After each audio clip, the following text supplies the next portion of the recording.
Hello students, I am Ahad Hussain, your chemistry teacher. Hope you are very well.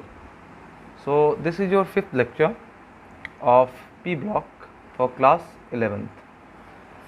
In last lecture we have seen about borax and we are covering mainly compounds of boron, in which we have to cover borax, boric acid and borane.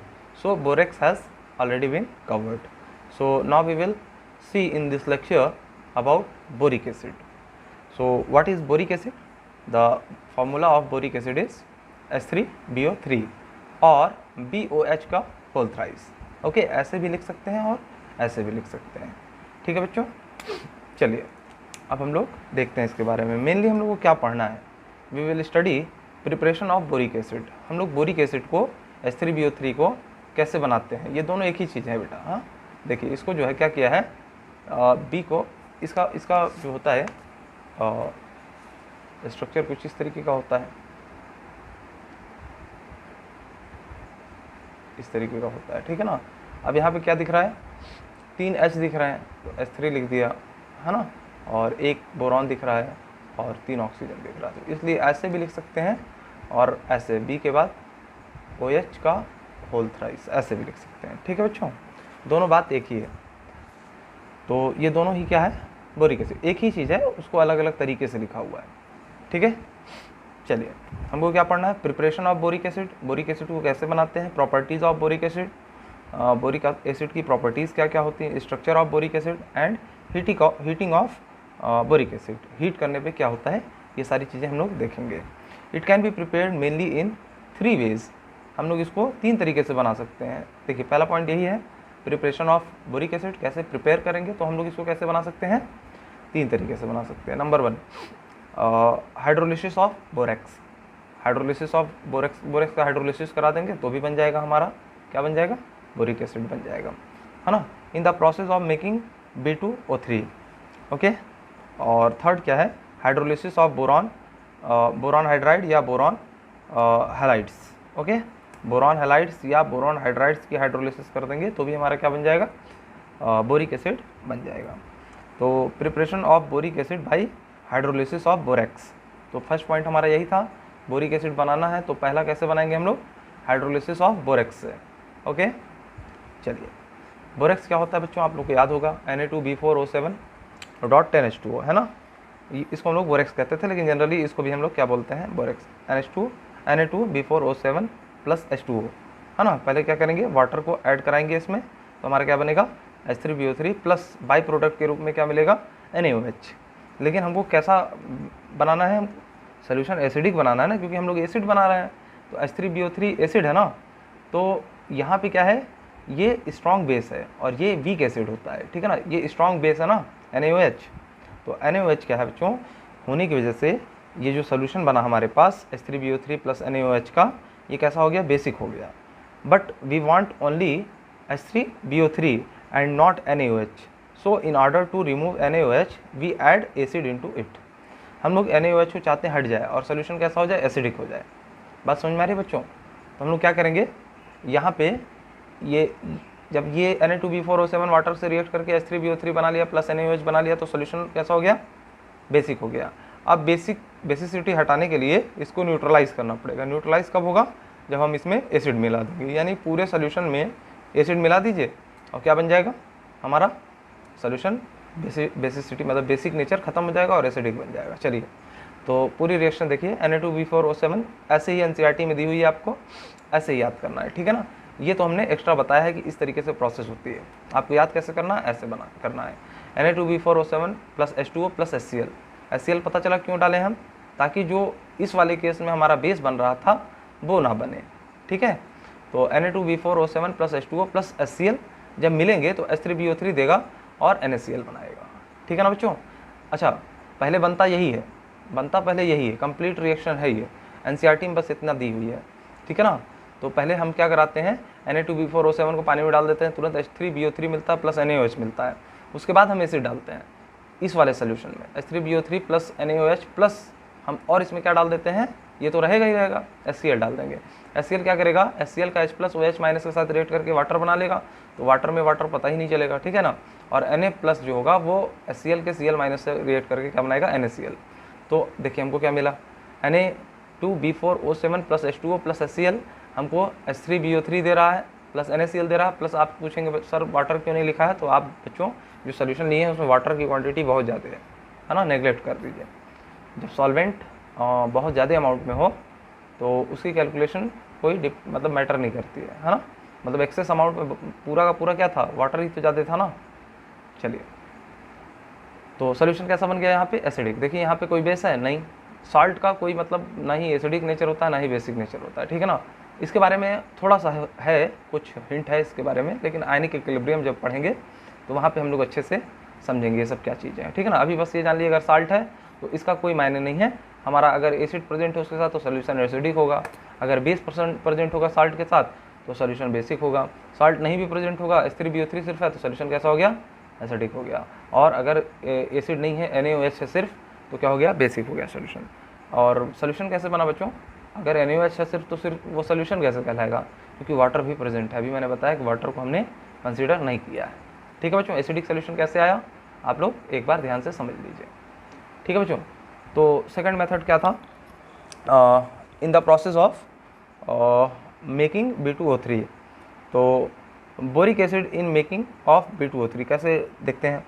First step में देखिए हम लोग B2O3 बनाना है अगर, तो इस दौरान हमारा क्या बनेगा, बोरिक एसिड भी बनेगा। देखिए ये मेथड होता है किसका, B2O3 बनाने का, एनहाइड्रस ऑफ बोरिक एसिड बनाने का ये तरीका होता है, ठीक है। तो हमने Na2B4O7.10H2O बोरेक्स लिया, ठीक है ना। अब बोरेक्स को हमने हीट कर दिया, सिंपली ऐसे आप सिंबल लगा लीजिएगा, ठीक है ना, हीट कर दिया तो Na2B4O7 अलग हो गया और 10H2O अलग हो गए, ठीक है ना। इसका एक्चुअल फार्मूला मैंने बताया था क्या होता है Na2B4O7.10H2O का, Na2B4O5OH4.8H2O, इसके पास 8 वाटर ऑफ क्रिस्टलाइजेशन होते हैं बोरेक्स के पास। ये सारी चीज़ें आप लोग को याद होगी। चलिए, तो सबसे पहले स्टेप में क्या किया हमने, बोरिक एसिड बोरेक्स को लिया, बोरिक एसिड नहीं, बोरिक एसिड H3BO3 होता है और Na2B4O7.10H2O क्या होता है, बोरेक्स होता है। बोरेक्स को हमने हीट कर दिया तो वो उसमें से वाटर का जो क्रिस्टलाइजेशन था और जितने भी वाटर मैक्सिमम वाटर होते हैं हीट करने पे वो निकल जाते हैं। तो 10 वाटर की इसके पास क्या थी, पोटेंशियल था, 10 वाटर निकल गया और क्या बच गया हमारे पास, सिंपली Na2B4O7। अब Na2B4O7 को हमने एसिड से रिएक्ट करा दिया, एसिड से रिएक्ट कराएंगे तो यहाँ पे Na2 जो है Na+ के फॉर्म में हट जाएगा, वो Cl के साथ लग जाएगा और यहाँ से H+ यहाँ पे लग जाएगा, यानी 2 H+ यहाँ लगेंगे तो H2B4O7 है ना। यहाँ पे आप बैलेंसिंग कर लीजिएगा, H2B4O7 बन जाएगा, Na2 बस हटा और वहाँ पे H+ लगा, ठीक है ना। और यहाँ से जो Na निकला वो Cl के साथ जुड़ करके NaCl बना लेगा। सेकंड स्टेप ये हो गया, समझ में आ गई होगी बात बच्चों। अब यही H2B4O7 उठाएंगे, वाटर के साथ रिएक्ट कराएंगे और H3BO3 हमारा बन जाएगा, ठीक है ना। लेकिन हमको क्या बनाना था, B2O3, ठीक है। तो H3BO3 को फिर से हीट कर देते हैं तो B2O3 जो कि एनहाइड्रस ऑफ क्या हो जाता है, बोरेक्स हो जाता है, ठीक है ना। चलिए, ये बात समझ में आई होगी बच्चों कि हमको बनाना ये था लेकिन बीच में क्या बन जाता है, और थर्ड स्टेप में देखिए ये भी बनता है। तो बोरिक एसिड का सेकंड मेथड बनाने का, प्रिपेयर करने का ये हुआ, ठीक है बच्चों। ध्यान से आप लोग इस रिएक्शन को देख लीजिए, समझ में आ जाएगा बच्चों, कोई बहुत टफ नहीं होता है। बस ये है कि रिएक्शन ज़्यादा पढ़नी पड़ती है, इसलिए कुछ बच्चे क्या होते हैं, थोड़ा सा बॉदर्ड हो जाते हैं ना बच्चों।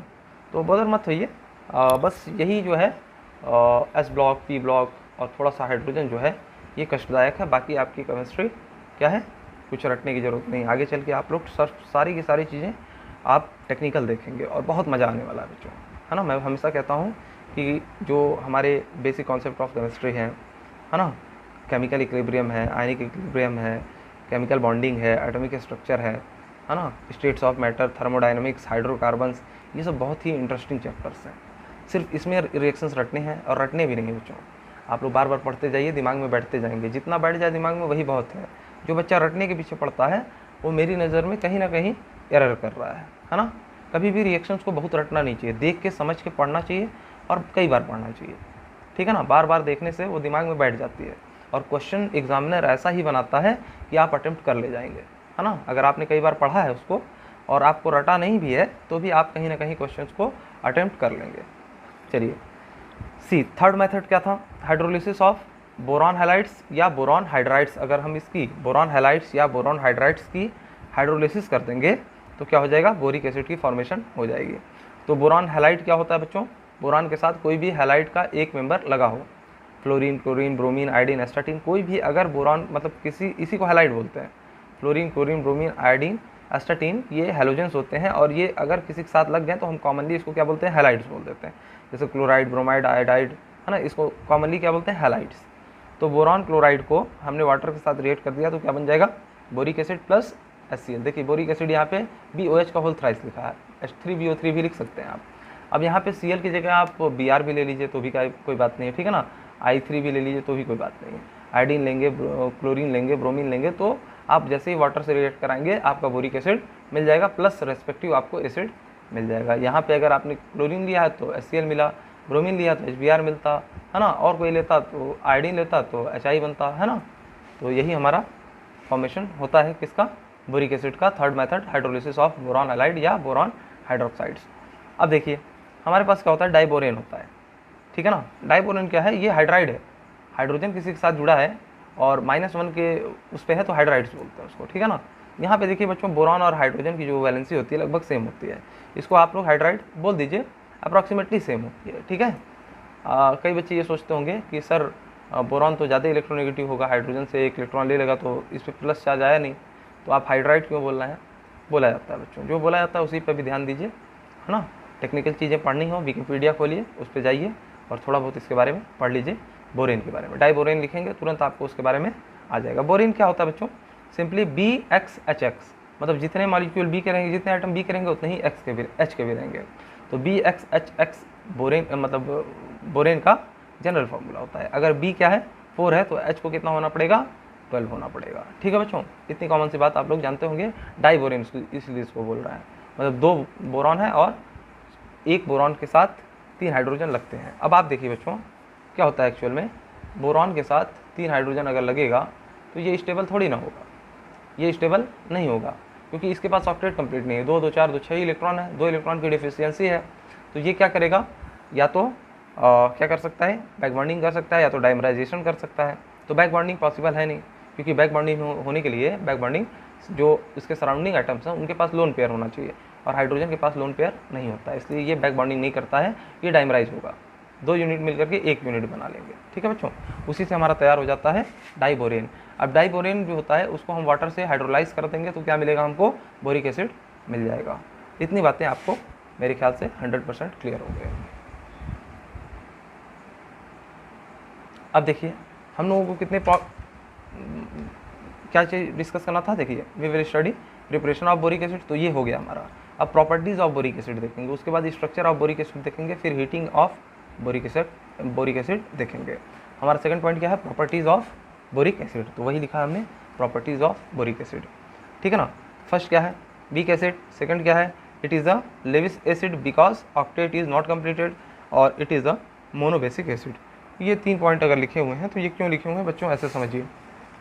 देखिए पहला क्या कह रहा है, वीक एसिड है। वीक एसिड होने का मतलब क्या है, बोरिक एसिड का फॉर्मूला क्या होता है बच्चों, देखिए BOOHOH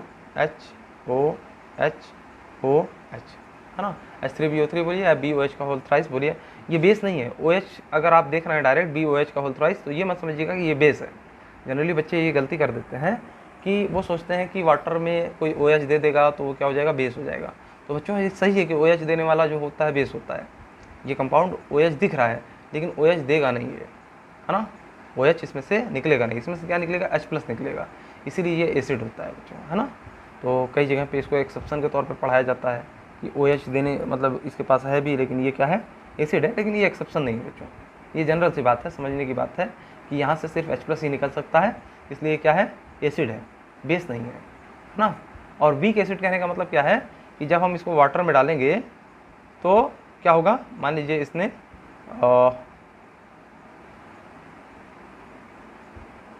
ऐसे अपना एक H+ दे दिया, ठीक है ना, एक H+ दे दिया और इस फॉर्म में है, तो इसका मतलब क्या है कि ये मोनो बेसिक एसिड है, मतलब एक H+ को डोनेट कर सकता है। लेकिन इसने जो लुईस एसिड का कैरेक्टर है वो कैसे है, लुईस एसिड का कैरेक्टर इसमें इसलिए है क्योंकि इसके पास लोन पेयर की डिफिशियंसी है, 1-2 इलेक्ट्रॉन की कमी है ना, तो जो लोन पेयर का एक्सेप्टर होता है उसको एसिड कहते हैं। जो लोन पेयर का डोनर होता है उसको बेस कहते हैं। ठीक है बच्चों। एक्सेप्टर का मतलब क्या है, अगर ये इसके पास डिफिशियंसी है 2 इलेक्ट्रॉन की तो ये एसिड कहलाएगा। बेस जैसे मतलब बच्चों देखिए NH3 अमोनिया होता है ना, NH3 इसके पास लोन पेयर होता है। अब ये अपने लोन पेयर को डोनेट कर सकता है तो ये बेस कहलाएगा, और जो एक्सेप्ट कर सकता है वो एसिड कहलाता है। ठीक है बच्चों। वीक एसिड क्यों कहलाता है, क्योंकि जब ये H+ देता है, मान लीजिए इसके 100 मॉलिक्यूल हमने लिए थे तो 100 के 100 मॉलिक्यूल इस फॉर्म में नहीं टूटेंगे। मान लीजिए 5 मॉलिक्यूल टूटे हैं इस फॉर्म में, है ना, इसने H+ तो दिया लेकिन बहुत कम मॉलिक्यूल में से H+ निकला, इसलिए ये क्या है, वीक एसिड है। स्ट्रॉन्ग एसिड कौन होता है, जैसे HCl ले लीजिए, इसमें से जब इसको वाटर में हम डालेंगे तो 100% क्या है, H+ और Cl- मिलेगा, यानी कि 100 हमने मॉलिक्यूल HCl लिए थे तो 100 H+ हमको मिला है, तो इसको क्या बोलते हैं, स्ट्रॉन्ग एसिड। जैसे H2SO4 हो गया, है ना, इसको हम वाटर में डालेंगे, ये ऐसे कर लिया करिए बच्चों, ये सब जो है रिवर्सिबल रिएक्शन होती है। अगर हमने H2SO4 को पानी में डाल दिया तो ये H+ के फॉर्म में टूटेगा और SO4 2- के फॉर्म में टूटेगा, है ना। तो ये अगर हमने 100 मॉलिक्यूल लिया था तो 100 हमको 200 क्या मिल जाएंगे, H+ आयन मिल जाएंगे। ठीक है ना। ओके, देखिए एक कंपाउंड में 2 हाइड्रोजन है ना, इसलिए 1 से 2 बनता है तो 100 से कितना बनेगा, 200 बनेगा। बात समझ में आ रही। तो 100% अगर आयनाइजेशन हो जा रहा है तो वो क्या हमारे लिए स्ट्रॉन्ग एसिड है। अगर 5%, 2%, 0.1% या कम हो रहा है तो उसको हम लोग वीक एसिड की कैटेगरी में रखते हैं। ओके बच्चों, चलिए अब देखिए यहाँ पे होता क्या है एक्चुअल में, ये एसिड क्यों है, वीक एसिड क्यों है और लुईस एसिड क्यों है। वीक एसिड इसलिए है क्योंकि ये H+ के फॉर्म में टूटता तो है लेकिन 100% आयनाइजेशन नहीं होता है, और it is a Lewis acid. क्यों लुईस एसिड है, क्योंकि इसके पास क्या होता है बच्चों, देखो बोरॉन का एटॉमिक नंबर कितना होता है, +5, एटॉमिक नंबर कितना होता है, 5। अब 5 होता है तो इलेक्ट्रॉनिक कन्फिग्रेशन कैसे लिखेंगे, 1s2 2s2 2p1। ठीक है बच्चों। s ऑर्बिटल ऐसा होता है तो फर्स्ट वाले की कंसिडर करेंगे ही नहीं क्योंकि सेकंड सेल में चले गए, वैलेंस सेल ये है, इसी की बात करेंगे। s वाला ऑर्बिटल ऐसा होता है, p वाला ऑर्बिटल ऐसा होता है। p का जो सबसेल है उसमें 3 ऑर्बिटल होते हैं, s के सबसेल में 1 ऑर्बिटल होता है। अच्छा, s में तो इसके 2 इलेक्ट्रॉन है, p में इसके 1 इलेक्ट्रॉन है, यानी कि 2 इलेक्ट्रॉन ये क्या कर सकता है, एक्सेप्ट कर सकता है, इसके पास जगह खाली है ना। तो p का शेप कैसा होता है बच्चों, p का शेप कुछ इस तरीके का होता है। p सबसेल का देखिए उसके ऑर्बिटल्स को कैसे बनाते हैं, तो s को देखिए ऐसे बनाते हैं, s का जो ऑर्बिटल होता है कुछ इस शेप का होता है, p का कुछ होता है डम्बल्ड शेप, और d का क्या होता है बच्चों, डम्बल्ड शेप। ठीक है ना। और f का क्या होता है उसको हम लोग एटॉमिक स्ट्रक्चर में सीखेंगे। ठीक है, अभी मैं बताऊंगा f का, तो वो कन्फ्यूजन आप लोग के लिए क्रिएट करेगा। तो p में 3 ऑर्बिटल दिख रहा है ना, s में तो 1 ही दिख रहा है, p में कितने दिख रहे हैं, 1 2 3, तो एक क्या होगा बच्चों, x एक्सिस पे होगा ऐसे, इसको बोलेंगे px। ठीक है ना। दूसरा वाला कैसा होगा, py,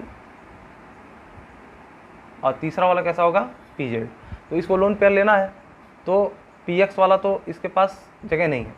ठीक है ना, px वाले के पास जगह नहीं है क्योंकि बोरॉन जो है ऑलरेडी क्या कर चुका है, इस वाले इलेक्ट्रॉन का यूज कर चुका है। कैसे, H3BO3 बनाया था ना, तो उसमें इसका पार्टिसिपेशन हो जाएगा। कैसे होगा बच्चों वो भी देखिए।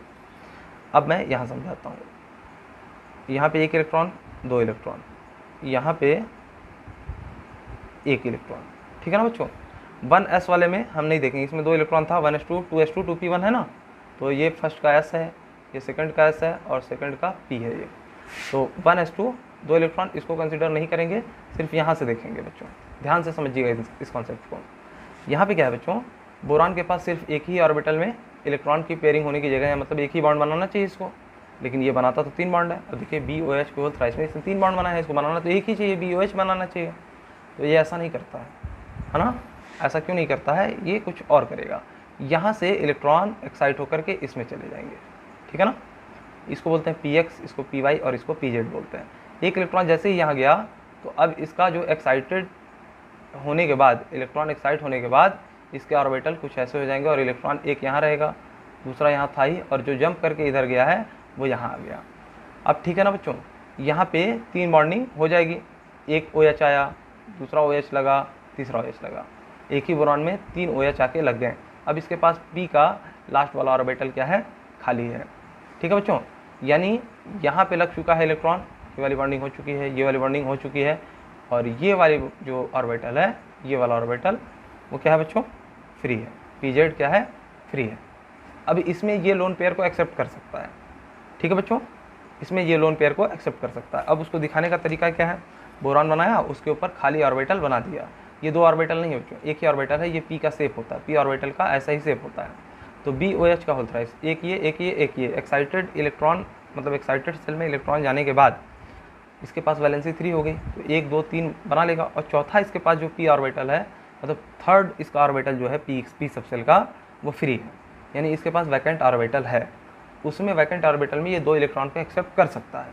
तो 2 इलेक्ट्रॉन देगा कौन, तो देखिए वाटर देगा, ठीक है, वाटर दे रहा है, अमोनिया भी दे सकता है, जो भी बेस होगा वो दे सकता है। वाटर तो वैसे एम्फोटेरिक इन नेचर होता है, ये एसिड का भी काम करता है, बेस का भी काम करता है। कुछ बच्चों को मन में आया होगा सर एसिड कैसे काम करता है, ये तो इलेक्ट्रॉन को डोनेट कर रहा है इलेक्ट्रॉन पेयर को। तो बच्चों इलेक्ट्रॉन पेयर को डोनेट कर रहा है तो ये लुईस बेस हुआ ना, लेकिन ये H+ को फॉर्म में टूटता भी है, H+ डोनेट भी करता है, इसलिए ये आर्हेनियस एसिड भी हुआ। तो वाटर लुईस बेस भी है और आर्हेनियस एसिड भी है। ध्यान रखिएगा बच्चों, वाटर की प्रॉपर्टी दोनों होती है, एम्फोटेरिक इन नेचर होता है, ठीक है। तो इसके पास क्या था, वैकेंट ऑर्बिटल था, इसने इलेक्ट्रॉन लिया, इसलिए इसको क्या बोलते हैं बच्चों, लुईस एसिड बोलते हैं, ओके। और मोनोबेसिक एसिड क्यों बोलते हैं, क्योंकि ये पानी में डालने के बाद एक H+ देता है, ठीक है बच्चों, ये डायरेक्ट H+ यहाँ से नहीं निकलेगा। अब मैं ये बात डायरेक्ट बोल देता तो आप लोग शायद डाइजेस्ट नहीं कर पाते हैं। ये जो BOH OH ये आपको दिख रहा है OH, यहाँ से H+ नहीं टूटेगा, है ना, यहाँ से H+ निकल के इस फॉर्म में कतई नहीं जाएगा। ये सब हमने समझाने के लिए हाइपोथेटिकल कंडीशन बनाई थी ताकि आप लोग कंफ्यूज मत होइए। अब एडवांस सीखिए, है ना, यहाँ पे नहीं टूटेगा। कैसे टूटेगा उसको आप लोग देखिए। ये जो आपको दिख रहा है वाटर का लोन पेयर इसने एक्सेप्ट किया। अब क्या हुआ बच्चों, सेकंड स्टेप में देखिए, जैसे ही इसने वाटर का लोन पेयर एक्सेप्ट किया तो वाटर पे इलेक्ट्रॉन डोनेट करने की वजह से पॉजिटिव चार्ज आ जाएगा ऑक्सीजन पे, और बोरान पे नेगेटिव चार्ज आ जाएगा। और हम जानते हैं ऑक्सीजन क्या होता है, इलेक्ट्रोनेगेटिव होता है और पॉजिटिव चार्ज बर्दाश्त नहीं करता है। तो इसको पॉजिटिव चार्ज को न्यूट्रलाइज कौन करेगा, ये जो हाइड्रोजन है ना बच्चों, ये अपना ये वाले बॉन्ड का इलेक्ट्रॉन इसको दे देगा ऑक्सीजन को, और खुद H+ के फॉर्म में निकल जाएगा, ठीक है। क्या हो गया, ये H+ के फॉर्म में निकल जाएगा, यहाँ H+ के फॉर्म में निकल गया, और यहाँ क्या लग गया, OH लग गया, यानी 3 OH तो पहले से थे और चौथा OH कोऑर्डिनेट बॉन्ड से बंध गया। बात समझ में आई बच्चों, और H+ रिलीज हो गया, इसलिए इसको क्या बोलते हैं, मोनोबेसिक एसिड बोलते हैं। एक H+ देता है, लेकिन कब देता है बच्चों, डायरेक्ट नहीं देता, वाटर में डालने के बाद, पानी में डालने के बाद H+ देता है, इसलिए इसको मोनोबेसिक एसिड कहते हैं। डायरेक्टली ये कोई H+ नहीं देता है, ये फैक्ट है, ठीक है। अब इसको अगर आपने डाइजेस्ट कर लिया तो समझिए बहुत अच्छी चीज़ समझ गए हैं, okay. One H+ is release in water, therefore it is a Lewis acid, monobasic acid. Monobasic acid इस तरीके की टर्म जो सफिक्स ये आप देख रहे हैं ना, मोनोबेसिक एसिड है तो मोनोबेसिक एसिड, और बेस होता अगर ये तो मोनो एसिडिक बेस, इस तरीके से यूज करते हैं टर्म, ठीक है ना। एसिड है तो बेसिक एसिड, बेसिक एसिड, अगर बेस होता तो एसिड बेस, एसिड बेस, या mono di tri, mono acidic base, di acidic base, tri acidic base, tetra acidic base, है ना, इस तरीके से होता। या यहाँ पे एसिड है तो monobasic acid, di basic acid, tri basic acid, है ना, tetra basic acid, penta basic acid, इस तरीके से हम लोग टर्म्स यूज करते हैं, ठीक है बच्चों। समझ में आ गया होगा आप लोग को स्ट्रक्चर भी, ठीक है। ये वाला मतलब मैकेनिज्म समझ में आ गया हो स्ट्रक्चर। अब हम आपको सिखाते हैं कि स्ट्रक्चर कैसा होता है H3BO3 का, ठीक है। मैकेनिज्म समझे कि कैसे H+ देता है। हमने इसको मोनोबेसिक एसिड कैसे बोल दिया, क्योंकि ये H+ देता है पानी में जाने के बाद, और ये मैकेनिज्म होता है। अगर इतना नहीं समझ में आ रहा बच्चों तो कोई बात नहीं, इतना याद रखिए कि एक H+ डोनेट करता है H3BO3, इसलिए क्या है, मोनोबेसिक एसिड है, ठीक है। लेकिन एडवांस रहिए, सारी चीज़ें समझिए बच्चों। अब हम लोग बात करते हैं structure of boric acid. It is a polar layered, क्या है, planar layered structure. Planar layered structure का क्या मतलब हुआ बच्चों, प्लेनर लेयर्ड का मतलब ये हुआ कि जैसे हम लोग ग्रेफाइट की बात करें तो ग्रेफाइट का स्ट्रक्चर कुछ इस तरीके का होता है, उसके इंडिविजुअल जो कंपाउंड होंगे कुछ इस फॉर्म में होंगे।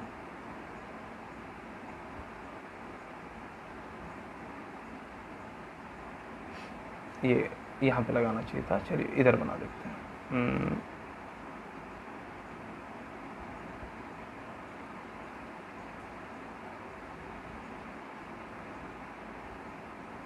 है ना, इसको आप कंसिडर मत करिए, ये 3 आप कंसिडर करिए बस, ठीक है।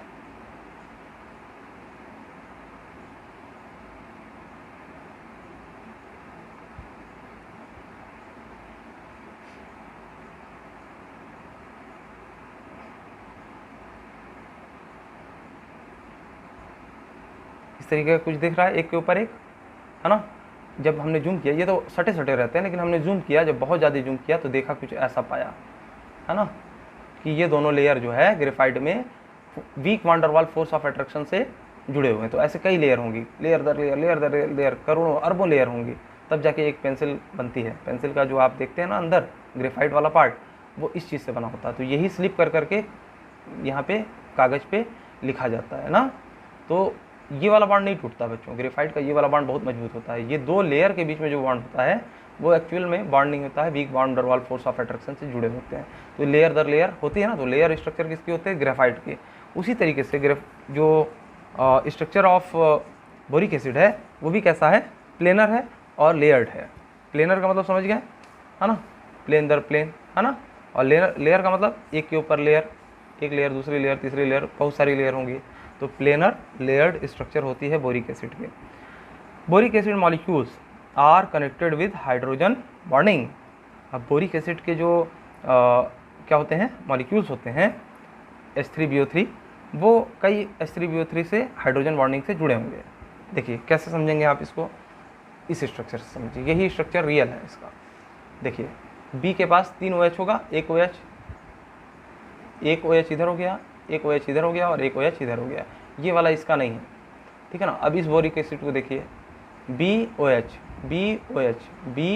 ऑब्जर्व करिएगा ध्यान से। यहाँ पे बोरॉन देखिए, BOH। अब ये जो डॉटेड है ना बच्चों, डॉटेड है ना, ये हाइड्रोजन बॉन्डिंग है। इसको आप लोग इसका हाइड्रोजन मत समझ लीजिएगा, ठीक है। देखिए इसके पास भी 3 OH है ना, और इसके पास भी 1 2 3 OH। अब इसका ऑक्सीजन इसके हाइड्रोजन से जुड़ा होगा। हम जानते हैं इलेक्ट्रोनेगेटिविटी डिफरेंस इतनी ज़्यादा होती है कि यहाँ पे हाइड्रोजन बॉन्डिंग हो जाती है। यहाँ पे भी हाइड्रोजन बॉन्डिंग आपको दिख रही होगी, ठीक है ना, यहाँ पे भी हाइड्रोजन बॉन्डिंग दिख रही होगी। तो एक आपका ये प्लेनर स्ट्रक्चर बना, है ना। अच्छा, फिर इसको देखिए, यहाँ पे बोरॉन होगा, फिर OH। अब इस वाले ऑक्सीजन से ये वाला हाइड्रोजन जुड़ा होगा। तो ये देखिए इस वाले ऑक्सीजन से ये वाला हाइड्रोजन बॉन्डिंग से जुड़ा होगा। तो बच्चों समझ रहे हैं, ऐसी बहुत लंबी चेन होगी ये, ठीक है ना। और एक के ऊपर एक लेयर होगा। अब इतना बड़ा मॉलिक्यूल तो होता नहीं, मॉलिक्यूल तो बहुत छोटे से होते हैं, है ना। तो बहुत छोटे छोटे से ऐसे ही स्ट्रक्चर में लेयर्ड रहेंगे और प्लेनर रहेंगे। बात समझ में आ गई। स्ट्रक्चर विद हाइड्रोजन बॉन्डिंग हमने इसको किया है। देखिए ये जो डॉटेड दिखा रहा है यहाँ पे, ये सारा क्या है, हाइड्रोजन बॉन्डिंग है, ठीक है ना। चलिए, लेकिन क्या होता है, इंटरमॉलिक्यूलर हाइड्रोजन बॉन्डिंग होती है बच्चों। इंटरमॉलिक्यूलर और इंट्रामॉलिक्यूलर का फ़र्क तो आप लोग जानते होंगे। मॉलिक्यूल के अंदर अगर हाइड्रोजन बॉन्डिंग हो रही है, मान लीजिए ये एक मॉलिक्यूल होता, BOH, ये वाला H इस वाले ऑक्सीजन से, इसी के मॉलिक्यूल के ऑक्सीजन से लग जाता, तो उसको इंट्रामॉलिक्यूलर हाइड्रोजन बॉन्डिंग कहते हैं। लेकिन यहाँ पे मतलब इतनी छोटी चेन है कि इंट्रामॉलिक्यूलर हाइड्रोजन बॉन्डिंग पॉसिबल नहीं है। ये सब ऑर्गेनिक जब मैं समझाऊंगा तो बहुत अच्छे से समझाऊंगा, ठीक है ना बच्चों। अभी आप लोग जितना बोल रहे हो उतने को सुनिए, निकाल दीजिए दिमाग से, ठीक है। यहाँ पे इंट्रामॉलिक्यूलर हाइड्रोजन बॉन्डिंग नहीं हो रहा है। यहाँ पे एक मॉलिक्यूल दिख रहा है, यहाँ दूसरा दिख रहा है, 2 अलग अलग मॉलिक्यूल के, 2 अलग अलग बोरिक एसिड के बीच में हाइड्रोजन बॉन्डिंग हो रही है, इसलिए इसको क्या बोलते हैं, इंटरमॉलिक्यूलर हाइड्रोजन बॉन्डिंग बोलते हैं इस वाले बॉन्ड को। ये तो स्ट्रक्चर हो गया आपका बोरिक एसिड का, ठीक है ना। ऐसे ही बहुत लंबी सी लेयर होगी, आप लोग एक बार गूगल कर लीजिएगा, ठीक है। अब पूरा मैं लंबा सा बनाऊंगा नहीं बैठ के, इतना समझाने के लिए काफ़ी है। अब आप आ जाइए बच्चों, heating of boric acid. H3BO3 को जैसे ही हम हीट करेंगे 100 डिग्री सेंटीग्रेड पे, बोरिक एसिड को हीट करने के बाद HBO2 मेटाबोरिक एसिड में ये कन्वर्ट हो जाएगा। अब ऑर्थो, मेटा, पैरा, ये सब चीज़ें आप लोग चलिए थोड़ा सा बता देते हैं। यहाँ देखिए इसके केस में ये अलग चीज़ है, इस पर आप लोग ध्यान दीजिए थोड़ा सा और समझिए कि ऑर्थो, मेटा, पैरा क्या होता है। मान लीजिए ये टॉल्यूइन है कोई, है ना, टॉल्यूइन, फेनॉल, ये सब चीज़ें आप लोग को आगे पढ़नी है, कंफ्यूज मत होइएगा। ये टॉल्यूइन है, तो टॉल्यूइन में क्या होगा बच्चों कि ये वाली पोजीशन क्या कहलाएगी, पैरा कहलाएगी, ये वाली पोजीशन क्या कहलाएगी, ऑर्थो कहलाएगी। ये वाली पोजीशन क्या कहलाती है, मेटा कहलाती है। इस दोनों को क्या कहते हैं, ऑर्थो। इन दोनों को क्या कहते हैं, पैरा। इन दोनों को क्या कहते हैं, मेटा कहते हैं। ठीक है ना। इसी तरीके से कुछ होने की वजह से इसका मेटा नाम पड़ गया। लेकिन आप लोग अभी बिल्कुल भी कंफ्यूज नहीं होंगे कि सर उसमें तो 6 कार्बन होते हैं, इसमें एक ही बोरॉन है, 2 ऑक्सीजन है, 1 हाइड्रोजन है, मेटा क्यों यूज कर रहे हैं। यहाँ मेटा यूज करने का कुछ अलग मैटर है। ठीक है, वो तो मैंने आर्थो पैरा मेटा का कुछ समझाया है कॉन्सेप्ट, ताकि हाइड्रोकार्बन जब आप पढ़ें तो थोड़ी थोड़ी जानकारी आपको रहे। ठीक है।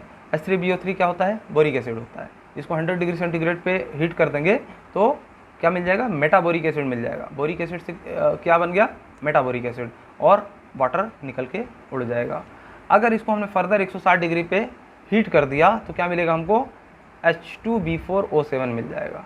ठीक है ना। अब एक तो HBO2 तो बनेगा नहीं, काफ़ी बनेंगे, है ना। तो कई मिल करके जब उसको हम 160 डिग्री पे हीट करेंगे तो H2B4O7 मिल जाएगा। इसको हम क्या बोलते हैं, टेट्राबोरिक एसिड। अब इसका भी नाम देख लीजिए, टेट्राबोरिक एसिड होता है। और अगर इसको भी हमने फर्दर हीट कर दिया तो हमको क्या मिल जाएगा, anhydrous of boric acid B2O3 हमको मिल जाएगा। ठीक है, बात समझ में आ गई आप लोगों को। बोरिक ऑक्साइड इसको हम लोग बोलते हैं। बोरिक ऑक्साइड में B2O3 क्यों बनता है, तो इतना जनरल फार्मूला आपको मालूम होगा कि B पे +3 होता है, O पे -2 होता है, तो -2 का 2 इधर मल्टीप्लाई होता है, +3 का 3 इधर मल्टीप्लाई हो जाता है, और B2O3 बन जाता है। क्रिस क्रॉस मेथड हम लोग 9th से सीखते आ रहे हैं। बात समझ में। Heating effect of boric acid क्या होगा, हीट करने से क्या क्या बन रहा है। देखिए, बोरिक एसिड कन्वर्ट हो रहा है पहले मेटाबोरिक एसिड में, फिर उसके बाद टेट्राबोरिक एसिड में, फिर किसमें, बोरिक ऑक्साइड में कन्वर्ट हो जा रहा है। तो ये फॉर्म आपको याद होनी चाहिए और ध्यान में होना चाहिए बच्चों। अब हम लोग को सेकंड केस हो गया हमारा, बोरिक एसिड के बारे में हम लोग काफ़ी कुछ पढ़ चुके हैं। अब थर्ड हमको क्या पढ़ना था, बोरेन पढ़ना था, है ना। तो there are 2 ways in which diborane are formed. तो 2 ऐसा मेथड है जिससे हम लोग डाइबोरेन को बना लेते हैं। We will study preparation of borane, structure of borane, constant क्या है,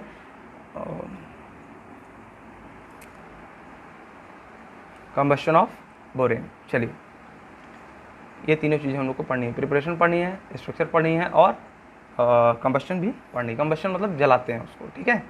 चलिए, बोरेन क्या होता है, BXHX, लेकिन B1H1 नहीं हो सकता बच्चों, है ना। B1H1 नहीं हो सकता है। क्या हो सकता है, हाँ सॉरी बच्चों, BXHX नहीं होगा, BX3H3X होगा, है ना। 3 टाइम होगा ना हाइड्रोजन, क्योंकि एक बोरॉन की वैलेंसी 3 होती है और हाइड्रोजन की 1 होती है। तो शायद मैंने पिछले कुछ समय पहले जब डाइबोरेन के बारे में बताया था तो BXHX बता दिया था ना। BXH3X होगा। इसका जनरल फार्मूला क्या होगा, BXH3X। यहाँ पे अगर x की वैल्यू 1 डालेंगे तो B1, और यहाँ पे 1 रहेगा तो H3, मतलब BH3 बन जाएगा, जो कि ये बनता नहीं है, स्टेबल नहीं होता है। x की वैल्यू 2 डालिए तो B2, H3 × 2 कितना हो जाएगा, 6। B की वैल्यू 3 डालिए या 4 डालिए, चलिए B की वैल्यू 4 डाल देते हैं, तो यहाँ पे कितना हो जाएगा, 4 × 3 12 हो जाएगा। तो ये जनरल फार्मूला हो गया BXH3X। अब इसी में हम लोग बनाते हैं, लेकिन BH3 नहीं मिलता हमको। ठीक है बच्चों। चलिए, there are 2 ways in which diborane are formed. पहला क्या होता है, लेबोरेटरी प्रिपरेशन, और दूसरा क्या होता है, इंडस्ट्रियल प्रिपरेशन। लेबोरेटरी प्रिपरेशन में हमको थोड़े से अमाउंट में बनाना रहता है, तो उसको हम लोग किसी भी मेथड से बना लेते हैं, लेकिन इंडस्ट्रियल जब लेवल पे हम बनाते हैं किसी चीज़ को, तो वो हमारे लिए प्रॉफिटेबल होना चाहिए। ठीक है ना। चलिए, तो फर्स्ट लेबोरेटरी प्रिपरेशन हम लोग देख लेते हैं, है ना। किसका, बोरेन का। ओके।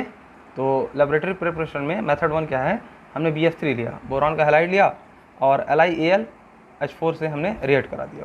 ठीक है ना।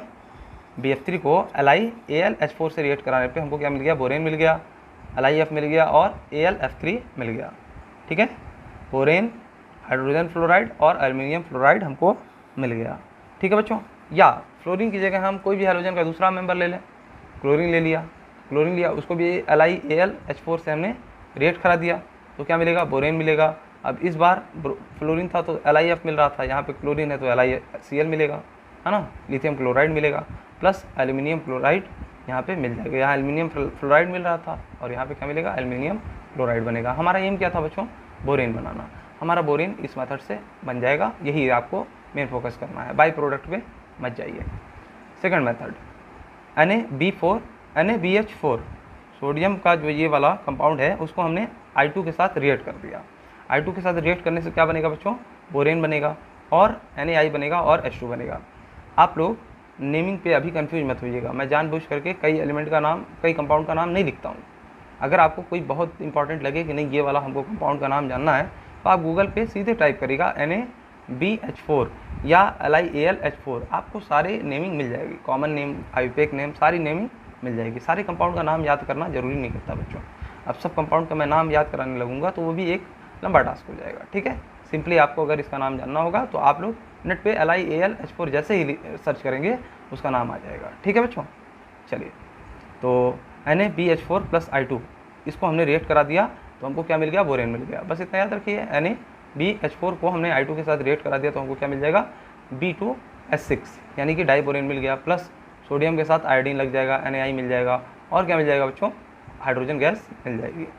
अच्छा, आप बच्चों यहाँ पे देख रहे होंगे कि जो ये आयोडीन है यहाँ पे जीरो ऑक्सीडेशन स्टेट से यहाँ -1 पे आ गया, यानी आयोडीन का कितना क्या हो गया, रिडक्शन हो गया। और सोडियम क्या था, Na+ था, तो यहाँ भी Na+ है, ठीक है ना। और यहाँ पे हाइड्रोजन जो है वो +1 की वैलेंसी ऑक्यूपाई करता था यहाँ पे, और यहाँ पे 0 चला गया, यानी हाइड्रोजन का भी क्या हो गया बच्चों, रिडक्शन हो गया, ठीक है ना। तो सारी रिएक्शन में किसी न किसी का ऑक्सीडेशन होता है, किसी न किसी का रिडक्शन होता है। लेकिन यहाँ पे देखिए 2 हाइड्रोजन एक्स्ट्रा दिख रहा है आपको, यहाँ पे कई ऐसे कंपाउंड होंगे, तो हाइड्रोजन कुछ आ करके यहाँ पे क्या हुए, ऑक्सीडाइज भी हुए हैं, कुछ रिड्यूस भी हुए हैं। तो ऐसे रिएक्शंस को बच्चों हम लोग रिडॉक्स रिएक्शन में जब पढ़ेंगे तो कई तरह की रिडॉक्स रिएक्शन होगी, है ना। तो उसमें कुछ कैटेगरी आएगी डिस्प्रोपोर्शनेशन रिएक्शन की, ठीक है ना। जब एक ही एलिमेंट का ऑक्सीडेशन और एक ही एलिमेंट का रिडक्शन होता है तो उसको डिस्प्रोपोर्शनेशन रिएक्शन कहते हैं, डिस्प्रोपोर्शनेशन रिएक्शन कहते हैं। तो अभी वो सब कन्फ्यूज मत होइए, बस इस पर फोकस रखिए कि हमारा बोरेन कैसे बन रहा है। तो आपको मैंने क्या बताया, लेबोरेटरी प्रिपरेशन में, लेबोरेटरी मेथड में 2 मेथड बताए हैं। देखिए, पहला तो ये ले लीजिए, ये वाला BF3 + LiAlH4, ये आपको बोरेन मिल जाएगा। दूसरा आपने BCl3 ले लिया और उसी कंपाउंड से रिएक्ट करा दिया, हमको क्या मिल जाएगा, बोरेन मिल जाएगा। बाकी बाय प्रोडक्ट आप लोग को ध्यान में रखना है थोड़ा बहुत, चलिए याद नहीं करना है, रटना नहीं है बच्चों कुछ भी। मेथड 2 में हम लोग देखेंगे कि NaBH4 को हमने I2 के साथ रिएक्ट करा दिया तो बोरेन मिल गया, NI मिल गया और NaI मिल गया और H2 गैस मिल गई, ठीक है। तो ये तो हमारा क्या हो गया, लेबोरेटरी प्रिपरेशन मेथड हो गया, लैब में इसी तरीके से बनाते हैं, ठीक है ना। अब इंडस्ट्रियल लेवल पे कैसे बनाते हैं, BF3 को NaH से रिएक्ट करा दिया तो B2S6 हमको मिल जाएगा, प्लस NaF हमको बाई प्रोडक्ट के रूप में मिल जाएगा। BCl3 को डायरेक्ट NaH से रिएक्ट करा दीजिए, B2S6 मिल जाएगा और NaCl मिल जाएगा। तो NaH जो है सोडियम हाइड्राइड भी आपको लैब में मिल जाएगा और बोरान फ्लोराइड भी मिल जाएगा, बोरान क्लोराइड भी मिल जाएगा और सोडियम हाइड्राइड भी मिल जाएगा, है ना। तो इन दोनों को रिएक्ट करा दीजिए, इन दोनों को रिएक्ट करा दीजिए, तो ये आपका क्या है, लैब में भी प्रिपेयर हो सकता है, ठीक है बच्चों। चलिए, वैसे इसको कहाँ पे प्रिपेयर किया जाता है, इंडस्ट्री लेवल पे। लैब जरूरी नहीं कि इंडस्ट्रियल लेवल पे जो प्रिपेयर हो रहा है वो लैब में नहीं हो पाएगा, ठीक है बच्चों। इसका प्रोसेस कुछ अलग हो जाता है ना। उसके लिए आपको सिस्टम कुछ और बैठाने पड़ते हैं, सिंपली इस तरीके से नहीं होगा तो हमको कुछ अलग से कराना पड़ेगा, कुछ कैटलिस्ट डालना पड़ेगा, या कुछ ऐसी चीज़ें होती हैं कंडीशन जिसको करा करके हम रिएक्शन करा लेते हैं। इंडस्ट्रियल लेवल पे हम लोग को बस क्या करना रहता है, सस्ता पाना रहता है और ज़्यादा से ज़्यादा प्रोडक्शन पानी रहती है, ठीक है बच्चों। अब स्ट्रक्चर ऑफ डाइबोरेन देख लीजिए। बोरेन क्या होता है, मान लीजिए एक बोरॉन होता है और 3 हाइड्रोजन होता है, तो ये हम जानते हैं क्या होता है, हाइपोवैलेंट है, मतलब इसका ऑक्टेट कंप्लीट है ही नहीं। तो ये क्या करना चाहेगा, अपने आप को स्टेबल करना चाहेगा, ऑक्टेट कंप्लीट कराना चाहेगा।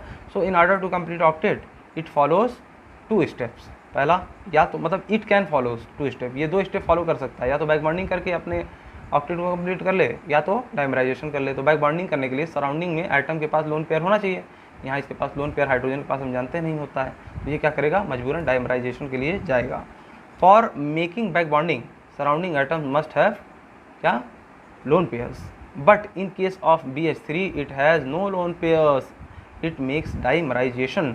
तो किसके पास लोन पेयर नहीं है, बोरॉन की बात नहीं कर रहा बच्चों, सराउंडिंग एटम मतलब हाइड्रोजन के पास लोन पेयर होना चाहिए, लेकिन है ही नहीं। अगर यहीं पे BF3 होता है, BCl3 होता तो वो उस केस में हो सकता है कि क्या हो जाता, बैक बॉन्डिंग हो जाती है। बैक बॉन्डिंग मतलब अपने इलेक्ट्रॉन को थोड़ा थोड़ा वो शेयर करने लगते हैं, है ना। चलिए, कंप्लीट नहीं करते हैं, थोड़ा थोड़ा करते हैं, ठीक है बच्चों। हम लोग क्या देख रहे हैं, स्ट्रक्चर के बारे में देख रहे थे कि जो बोरेन है उसका स्ट्रक्चर कैसा होता है। तो एक बोरॉन है, इसके पास 3 हाइड्रोजन है, तो ये स्टेबल नहीं है, ठीक है ना। No lone pair, so no back bonding, hydrogen के पास कोई लोन पेयर नहीं है, तो ये इसको अपने लोन पेयर से स्टेबल नहीं बना सकते ये तीनों हाइड्रोजन। अगर तीनों फ्लोरीन होते हैं तो अपने पास फ्लोरीन भी नहीं देता बच्चों, फ्लोरीन बहुत ज़्यादा इलेक्ट्रोनेगेटिव होता है। क्लोरीन की बात किया करिए आप लोग सीधे, क्लोरीन और ब्रोमीन आप लोगों के लिए थोड़ा सा सूटेबल होगा। तो क्लोरीन लगाया तो क्लोरीन क्या कर सकता है, लोन पेयर अपने जो है उसके पास 3-3 लोन पेयर होते हैं ना एक बॉन्ड बनाने के बाद, तो लोन पेयर दे करके इसको स्टेबलाइज कर देता और वहाँ पे बैक बॉन्डिंग हो जाती है। लेकिन यहाँ पे है हाइड्रोजन के केस में लोन पेयर है ही नहीं, तो ये क्या करेगा, डाइमराइजेशन करेगा। We know in BF3 back bonding occurs, BF3 के केस में क्या होता है, बैक बॉन्डिंग अकर्स हो जाती है, ठीक है ना। भले ही वैसे ये दोनों साइज़ के हैं ना, तो कई चीज़ों पे डिपेंड करता है बच्चों। अब इलेक्ट्रोनेगेटिविटी इसकी ज़्यादा है तो साइज़ भी तो बराबर है, अगर साइज़ लगभग बराबर है तो बैक बॉन्डिंग बहुत अच्छी होती है, ठीक है। दूसरा फैक्टर ये हो गया। तो काफ़ी चीज़ें मैंने बताई है, आप लोग एक्सपर्ट हो चुके होंगे इस चीज़ में। तो एक BH3 का मॉलिक्यूल ये रहा और दूसरे BH3 का जो मॉलिक्यूल है ये रहा, बोरॉन हाइड्राइड जो आपको दिख रहा है, ठीक है ना, जिसको हम लोग अभी तक बोरेन बोल रहे हैं, लेकिन डाई बोरेन की बात कर रहे हैं, बोरेन सिंगल वाले की बात नहीं कर रहे हैं, मोनो बोरेन इस तरीके का कोई टर्म नहीं यूज कर रहे हैं क्योंकि स्टेबल नहीं होता है, ये डाइमराइज हो जाता है। देखिए एक ये आया, एक और दूसरा इधर आया। अब इसका जो हाइड्रोजन था वो इसके बोरॉन के साथ क्या कर लेगा, मोमेंटरी बॉन्डिंग करेगा।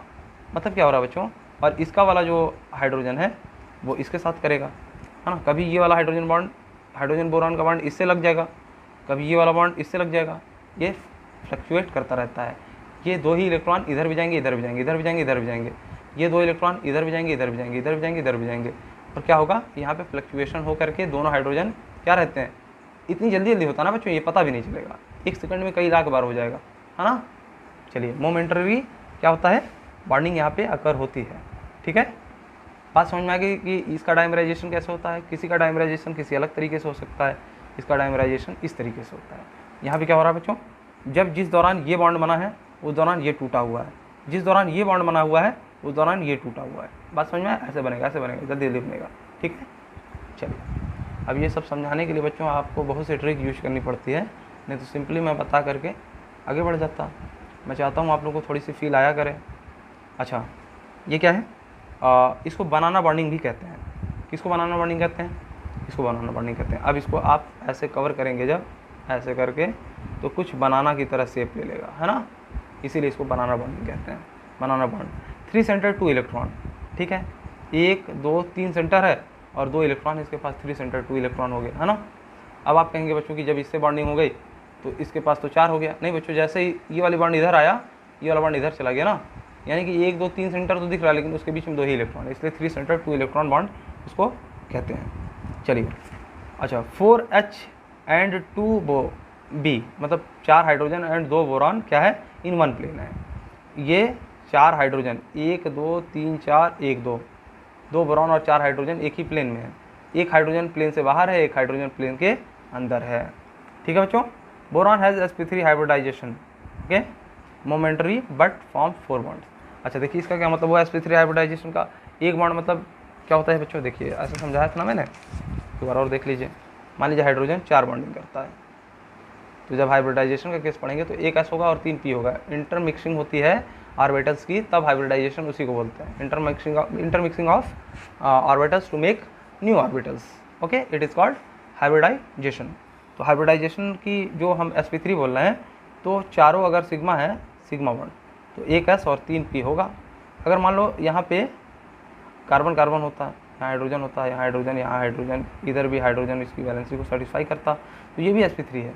लेकिन बच्चों इन दोनों के बीच में अगर डबल बॉन्डिंग हो गई तो हम जानते हैं कि अब हाइड्रोजन की ज़रूरत कम है, अब 2 ही हाइड्रोजन में काम चल जा रहा है। यहाँ पे 3 हाइड्रोजन चाहिए थे, यहाँ 2 ही हाइड्रोजन चाहिए, तो 1 सिग्मा 1 सिग्मा 1 सिग्मा, ये वाला बॉन्ड क्या होता है, सेकंड बॉन्ड पाई होता है, तो 1 S और 2 P, इसकी हाइब्रिडाइजेशन sp2 हो जाती है, ठीक है बच्चों।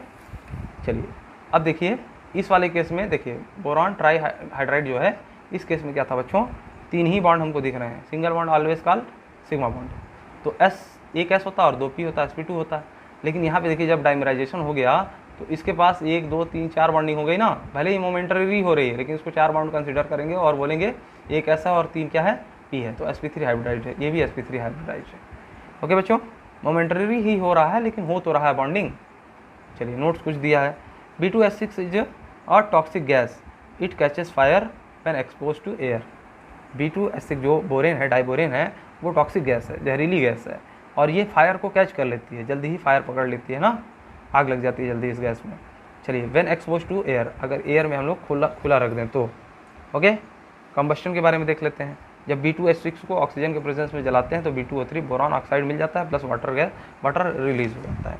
चलिए बच्चों, बाकी टाइम ज़्यादा हो गया, अब नेक्स्ट लेक्चर में आगे हम लोग मूव करेंगे।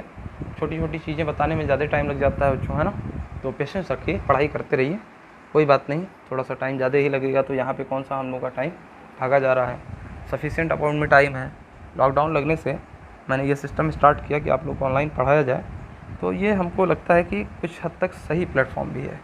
अब फिजिकल क्लास में बच्चों क्या होता है, उससे बेहतर तो हमने हमेशा बोला है कुछ नहीं होता है, क्योंकि उसमें आप टीचर से इंटरेक्ट करते हैं, आपके फेस के अट्रैक्शन से टीचर समझ जाता है कि आपको चीज़ें समझ में आई कि नहीं आई।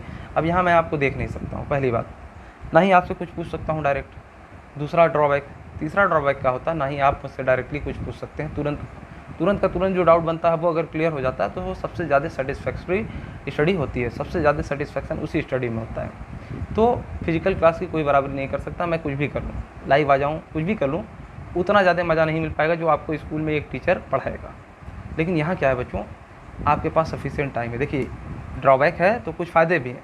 यहाँ पे आपके पास सफिशिएंट टाइम है, मैं 45 मिनट पढ़ा चुका हूँ, अगर मुझे एक्सटेंड करना पड़ता 10 मिनट का क्लास, मैं एक्सटेंड कर लेता और 10 मिनट का लेंदी वीडियो बना देता।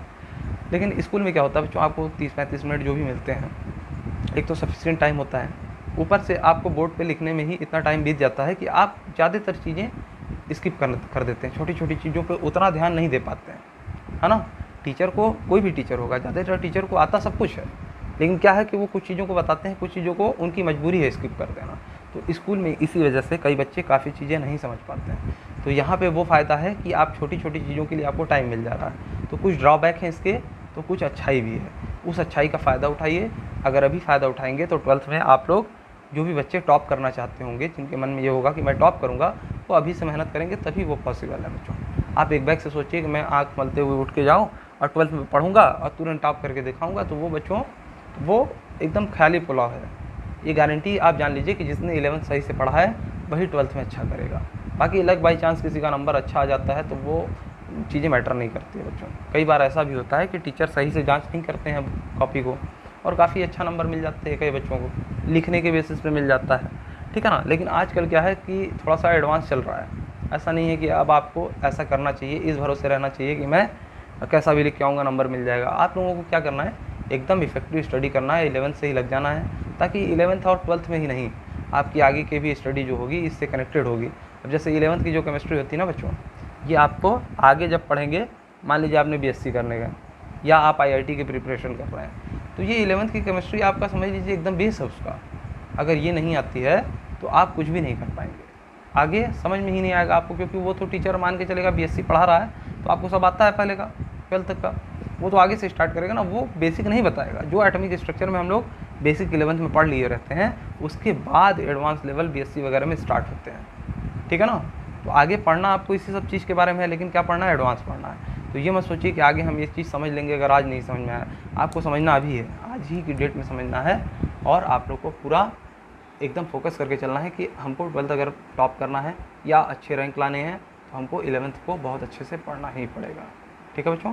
डोंट वेस्ट टाइम, आप लोग लॉकडाउन को छुट्टी मत समझिए, ये एक अच्छा मौका है आप लोगों के पास कि आपके पास स्कूल जाना नहीं है, सब कुछ फ्री है एकदम, हर तरफ से आपके पास 6 घंटे अगर बच रहे हैं आने जाने का लेकर के 7 घंटे, तो आप उसका अच्छा यूटिलाइज़ कर लीजिए इस प्लेटफॉर्म पे आकर के। यहाँ पे कितना है, आपको कम मेहनत करनी है, आने जाने का भी नहीं है, फिर आपको सफिशिएंट अमाउंट में टाइम मिल रहा है ना।